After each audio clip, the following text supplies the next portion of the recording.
अस्सलामुअलैकुम। मेरा नाम वकास अहमद सिद्दीकी है और आज के इस कोर्स में computer logic design and organisation के हम देखेंगे रजिस्टर्स के बारे में। आज के रजिस्टर्स के इस टॉपिक के अंदर हम देखेंगे रजिस्टर्स क्या होते हैं, रजिस्टर्स को यूज़ क्यों किया जाता है, 4 बिट रजिस्टर्स कौन से हैं, रजिस्टर को लोड के साथ क्या किया जाता है या लोड क्यों यूज़ किया जाता है, शिफ्ट रजिस्टर्स कौन से होते हैं, सीरियल मोड या सीरियल एडिशंस कौन से हैं हमारे रजिस्टर में, और इन द एंड हमारे पास यूनिवर्सल रजिस्टर्स क्या है। रजिस्टर्स का टॉपिक स्टार्ट करने से पहले ये चीज़ हमें पता होना चाहिए कि रजिस्टर्स जो है वो लिंक होता है हमारे फ्लिप फ्लॉप से। अगर आपने फ्लिप फ्लॉप पढ़ा है तो आपको ये बात पता होगी या ये रजिस्टर के इस टॉपिक को समझने में हमारे लिए आसानी हो जाएगी।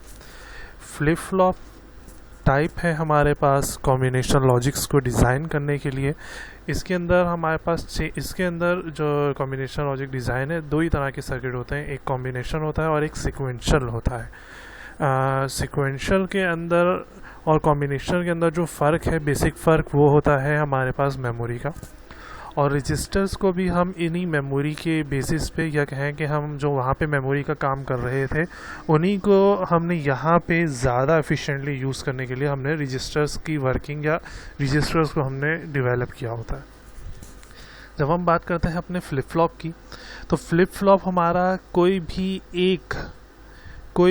एक इनपुट स्टोर कर सकता है, या तो वो 1 को स्टोर कर रहा होगा या वो 0 को स्टोर कर रहा होगा, प्रोसेस कर रहा होगा और आउटपुट निकाल रहा होगा। लेकिन क्या है कि अगर मुझे एक से ज़्यादा इनपुट एक साथ प्रोसेस करवाने हैं तो, या मुझे एक से ज़्यादा इनपुट देने हैं, मल्टीपल बिट्स प्रोवाइड करनी है, तो फिर क्या फंक्शन परफॉर्म होगा। तो इस मल्टीपल बिट्स को फंक्शन करने के लिए, प्रोसेस करने के लिए हम यूज़ करते हैं अपना रजिस्टर।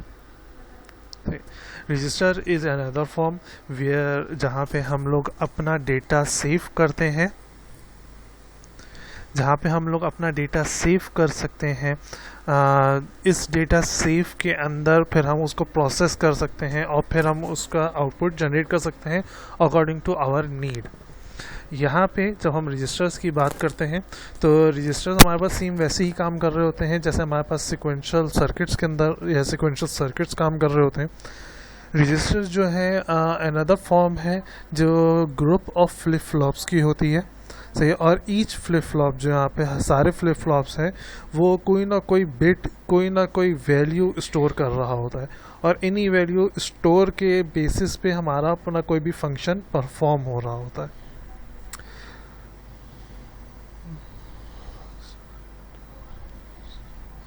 ओके यहाँ पे जब हम बात करते हैं अपने रजिस्टर की तो हमारे पास 4 डिफरेंट तरह की चीज़ें आती हैं। इन 4 डिफरेंट तरह की चीज़ों के अंदर हमारे पास सबसे पहला आता है सीसो। इस रजिस्टर की वर्किंग के अंदर हमारे पास एक चीज़ आती है सीसो, एक होता है हमारे पास सीपो, एक हमारे पास होता है पीसो,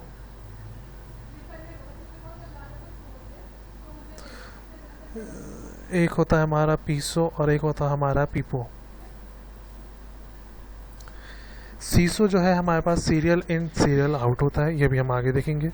सीपो हमारे पास सीरियल इन पैरेलल आउट को होता है, पीसो पैरेलल इन सीरियल आउट, और पीपो जो होता है पैरेलल इन पैरेलल आउट। ये जो हम इन की बात कर रहे हैं ये हम डेटा इन की बात कर रहे हैं कि सीरियल डेटा को इन करता है और सीरियली डेटा को आउट कर देता है। सीरियल से मुराद ये है कि बिट बाय बिट, अगर मुझे ये 5 जैसे लेट से कि मुझे ये 4 बिट्स को एंटर करना है तो लेट से कि ये लेफ़्ट साइड से एक एक करके बिट को एंटर करेगा, फंक्शन के अंदर सेव करेगा और उसको जो भी प्रोसेस करके उसका आउटपुट जनरेट कर रहा होगा। पैरेलल इनपुट पैरेलल आउटपुट के अंदर क्या होता है, ये सारे ही एक साथ इनपुट कर लेगा और वही काम फिर हमारे पास आउटपुट में होता है। अगर सीरियल आउटपुट कर रहे हैं तो एक एक करके आउटपुट जनरेट होता है, अगर हम पैरेलल आउटपुट कर रहे हैं तो एक साथ सारे आउटपुट हमारे पास जनरेट हो जाते हैं। इस वर्किंग के अलावा इस इनपुट और आउटपुट की कंडीशन के अलावा भी हम जो देखते हैं अपना हमारा जो रजिस्टर है 2 चीज़ों के ऊपर और क्लासीफाई है। एक होता है हमारे पास शिफ्ट रजिस्टर, एक होता है हमारे पास शिफ्ट रजिस्टर, और एक होता है हमारे पास स्टोरेज।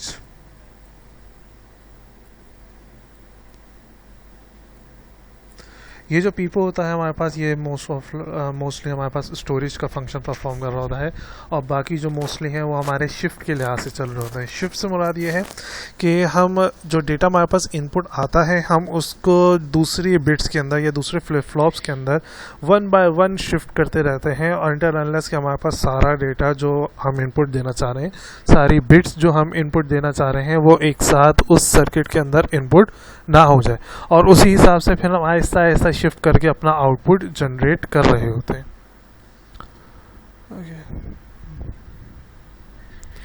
अब हम देखते हैं अपने रजिस्टर्स और उसके यूजेज के लिहाज से।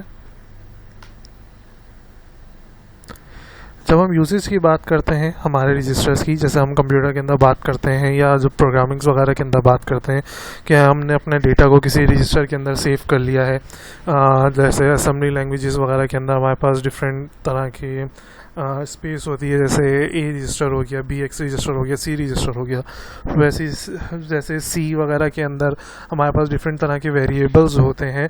तो ये बैक एंड के अंदर ये डेटा जो सेव हो रहा होता है जाके हमारे पास रजिस्टर्स के अंदर ही सेव हो रहा होता है। रजिस्टर्स का जो मेन यूजेज है वो है यूज़ करना या स्टोर करना हमारी इंफॉर्मेशन को बिफोर मैनिपुलेटिंग या बिफोर प्रोसेसिंग इट। इसके बाद हम बात करते हैं अपने 4 बिट रजिस्टर की। ये एक सिंपल डायग्राम है जो आपको राइट साइड पर नज़र आ रही है, एक ब्लॉक डायग्राम है, और लेफ्ट साइड पे जो नज़र आ रही है ये हमारी with respect to flip flop diagram है। जब भी हम अपने कोई भी रजिस्टर बनाते हैं तो हमें कुछ चीज़ों की ज़रूरत पड़ती है, जैसे हमने कहा कि ये फ्लिप फ्लॉप की कॉम्बिनेशन से बन रहा होता है, तो यहाँ पे हम अपने डी फ्लिप फ्लॉप का यूज़ कर रहे हैं। डी फ्लिप फ्लॉप हमें पता है जब 0 होता है तो आउटपुट में 0 आ जाता है, जब 1 होता है तो आउटपुट में 1 आ रहा होता है। ये हमारे पास डी फ्लिप फ्लॉप की वर्किंग होती है। लेट्स से कि अगर मैं डी फ्लिप फ्लॉप की वर्किंग देखता हूँ तो डी फ्लिप फ्लॉप की वर्किंग के अंदर मेरे पास इस तरह से 3 तरह की चीज़ें आ रही होती हैं। इन 3 तरह की चीज़ों के अंदर सबसे पहले हमारे पास आता है क्लॉक, एक डी आता है, और एक हमारे पास आउटपुट आ रहा होता है या जिसको हम क्यू और क्यू नॉट में लेते हैं। अगर तो हमारी क्लॉक 0 है तो उससे कोई फ़र्क नहीं पड़ता हमारा डी क्या है, हमारा आउटपुट हमेशा 0 आ रहा होगा। अगर हमारी क्लॉक 1 है तो फिर हम डी को देखते हैं कि डी के ऊपर फंक्शन क्या है। अगर डी 0 है आउटपुट 0, डी 1 है आउटपुट 1, सेम वही जो आउटपुट आ रहा होता है, जो इनपुट हम दे रहे होते हैं वही हम अपने आउटपुट के अंदर जनरेट कर देते हैं। यहाँ 4 बिट्स से मुराद ये है कि हम अपने 4 फ्लिप फ्लॉप्स को यूज़ कर रहे हैं, और 4 बिट्स, जैसे अभी पीछे हमने 4 बिट लिखी थी 100110, इस तरह करके हम अपनी कोई सी भी 4 बिट्स को यूज़ कर सकते हैं। ये एक बिट है सिंगल बिट, ये दूसरी बिट, ये तीसरी बिट, ये चौथी बिट को शो कर रहा है। इस तरह से हम कोई से भी 4 बिट्स को यूज़ कर सकते हैं।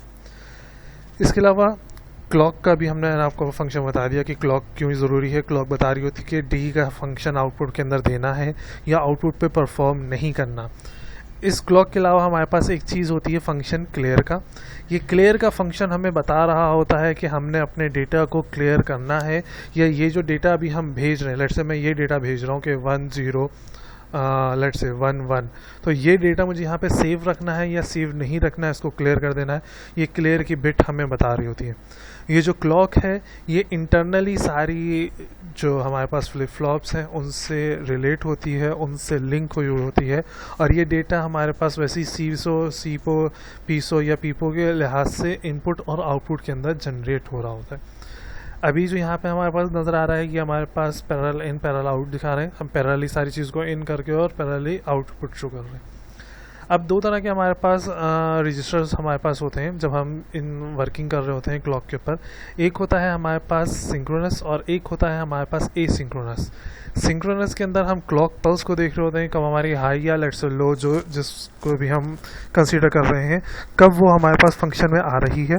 और अगर हम एसिंक्रोनस का काम करते हैं तो हम क्लॉक के ऊपर वर्क नहीं कर रहे होते हैं, हम सिर्फ ये देखते हैं कि कब डेटा इनपुट में देना है और कब उसको हमने 0 कर देना है। इसके बाद हमारे पास जो आता है वो आता है पैरेलल लोड का। लोड का फंक्शन कब और क्यों यूज़ किया जाता है और विदाउट लोड का फंक्शन कब यूज़ किया जाता है। जब हम लोड की बात करते हैं तो लोड इस वक्त यूज़ किया जाता है जब हम चाहते हैं कि हमारा डेटा आकर इस डी फ्लिप फ्लॉप के अंदर सेव रहे।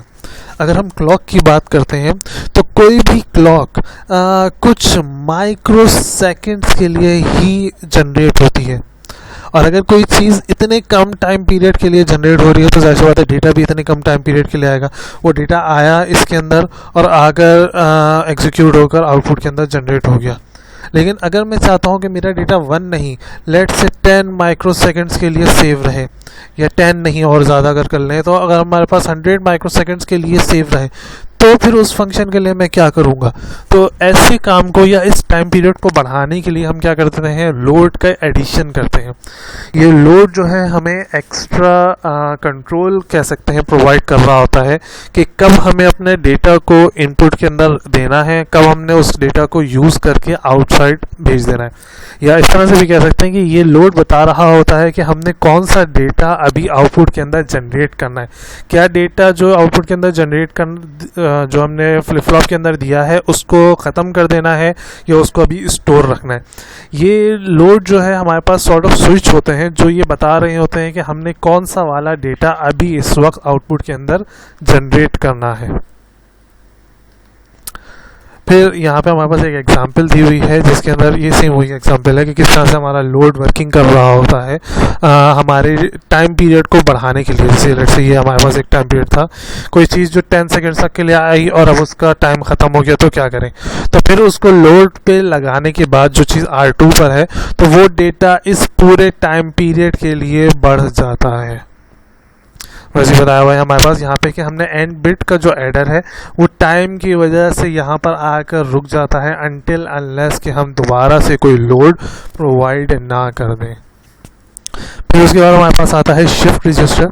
शिफ्ट रजिस्टर के अंदर क्या होता है, हमारा data with respect to time period एक साथ शिफ्ट हो रहा होता है। लेट्स से अगर हम इसके तो टेबल के लिहाज से देखें, मुझे लेट्स से कि ये डेटा शिफ्ट करना है 1011, ओके, और ये मेरे पास एक कंप्लीट लेट्स से कि ये मेरे पास एक साइकिल है।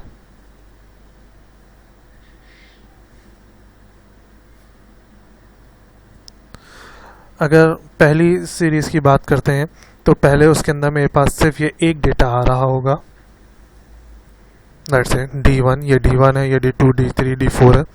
जब दूसरी क्लॉक पल्स आएगी तो मेरे पास डेटा समथिंग इस तरह से आ रहा होगा, फिर तीसरी के लिए मेरे पास डेटा इस तरह से आ रहा होगा, चौथी के लिए डेटा और आगे से जाके आ रहा होगा। तो अगर आप देख सकते हैं कि जब पहली मेरे पास साइकिल आई तो मेरे पास सिर्फ ये एक 1 था और ये बाकी सब क्या थे, मेरे पास 0। फिर दूसरी क्लॉक साइकिल आई तो ये तो 1 ही रहा, ये दूसरा वाला भी 1 हो गया, ये 0 और नीचे वाला भी 0। फिर तीसरी क्लॉक पल्स आई तो ये 3 चीज़ें मेरे पास 1 हो गई और ये चौथी 0। जब चौथी क्लॉक पल्स आई तो ये चारों क्या हो गए 1।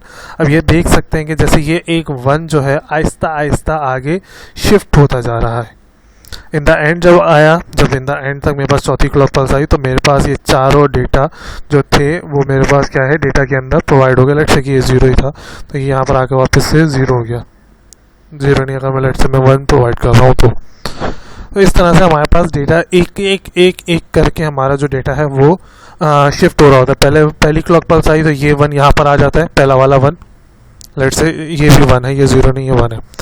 फिर जैसी दूसरी क्लॉक पल्स आई तो ये वाला 1 यहाँ आ जाता है और ये 1 ऑटोमेटिक यहाँ शिफ्ट हो जाएगा। तीसरी क्लॉक पल्स आएगी तो ये वाला 1 यहाँ आ जाएगा, जो यहाँ पे 1 आया था वो यहाँ शिफ्ट हो जाएगा और जो दूसरी इसके अंदर यहाँ आया था वो यहाँ शिफ्ट होगा। इस तरह से जब 4 क्लॉक पल्स आएंगी तो ये चारों अलग अलग तरह के 1 मुझे जनरेट कर रहे होंगे। तो उसके बाद हमारे पास आता है यूनिवर्सल शिफ्ट रजिस्टर या यूनिवर्सल रजिस्टर। यूनिवर्सल नाम से पता चलता है, यूनिवर्सल से मुराद ये है कि एक ऐसा रजिस्टर जो हर तरह का या यूनिवर्सली वर्क प्रोवाइड कर रहा हो। यूनिवर्सली वर्क से मुराद क्या है, जो हर तरह का काम कर रहा हो, सीसो सीपो वगैरह वाला, या अगर जैसे हम शिफ्ट की बात करते हैं तो वो हर तरह के शिफ्ट टुवर्ड्स लेफ्ट या शिफ्ट टुवर्ड्स राइट, हर तरह के फंक्शन को परफॉर्म कर रहा हो। एक ऐसा रजिस्टर जो पैरेलल आउटपुट लाइंस या पैरेलल इनपुट या पैरेलल लोड लाइंस के ऊपर वर्क कर रहा हो, जिसकी क्लॉक इनपुट हो जो 0 रजिस्टर को या जो स्टार्टिंग में 0 प्रोवाइड कर रहा हो। समथिंग इस तरह की हमारे पास डायग्राम होती है हमारे यूनिवर्सल शिफ्ट रजिस्टर की, जिसके अंदर हमने एक पैरेलल आउटपुट लगाया हुआ होता है, या कहो कि हमने पैरेलल इनपुट लगाया हुआ है। अब अगर सीरियल की बात करते हैं तो ये यहाँ से सीरियल इनपुट दे रहा होता है और यहाँ से सीरियल आउटपुट जनरेट कर रहा होता है। अगर पैरेलल की बात करते हैं तो ये इस मक्स के थ्रू यहाँ से पैरेलल इनपुट और पैरेलल आउटपुट जनरेट कर रहा होता है। यहाँ पे हमारे पास चारों तरह के फंक्शन होता है। अगर सीरियल इनपुट पैरेलल आउटपुट है तो सीरियल इनपुट आके ऐसे ए के अंदर हमारे पास आउटपुट चल जाता है। सीरियल इनपुट सीरियल आउटपुट है तो सीरियल इनपुट आने के बाद इस पूरे प्रोसेस को यहाँ से घूम के यहाँ सीरियल के अंदर आउटपुट चला जाता है। पैरेलल इनपुट सीरियल आउटपुट है तो पैरेलल से इनपुट दिया और सीरियल से आउटपुट निकाल दिया, या पैरेलल इनपुट पैरेलल आउटपुट है तो पैरेलल से इनपुट दिया और पैरेलल से ही हमने आउटपुट जनरेट कर दिया। इस तरह से हमारे पास ये यूनिवर्सल शिफ्ट रजिस्टर्स वर्किंग कर रहा होता है। अगर हम इसकी बात करेंगे किस तरह से ये लेफ़्ट राइट या पैरेलल लोड के ऊपर वर्क कर रहा होता है, तो हमारे पास अगर कंट्रोल में एस और एस नॉट, अगर मैं आपको एस और एस नॉट दिखाऊँ तो ये रहे, ये एस और एस नॉट बिल्कुल सेम वही है जो हमारे पास यहाँ पे इस लोड के ऊपर लगे हुए हैं। यहाँ पे ठीक है, ये एस और एस नॉट दो अलग अलग तरह के वर्किंग कर रहे होते हैं। ये वो दो स्विच होते हैं जो बता रहे होते हैं कि हमने कौन सा फंक्शन या कौन सा ऑपरेशन परफॉर्म करना है। अगर हमारे दोनों स्विचेस ऑफ हैं तो कोई चेंज नहीं होगा, जिस तरह से डेटा आ रहा है उसी तरह से आपका आउटपुट चला जाएगा।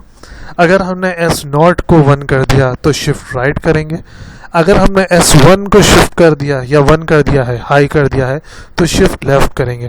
और अगर हमारे पास दोनों ही हाई हो गए, दोनों ही स्विचेस को हमने ऑन कर दिया है, तो ये पैरेलल लोड के ऊपर हमारा फंक्शन चला जाता है। आज का जो ये लेक्चर है हमारे पास रजिस्टर्स का, वो हमने लिया है डिजिटल डिज़ाइन से 5th एडिशन फ्रॉम मॉरिस की।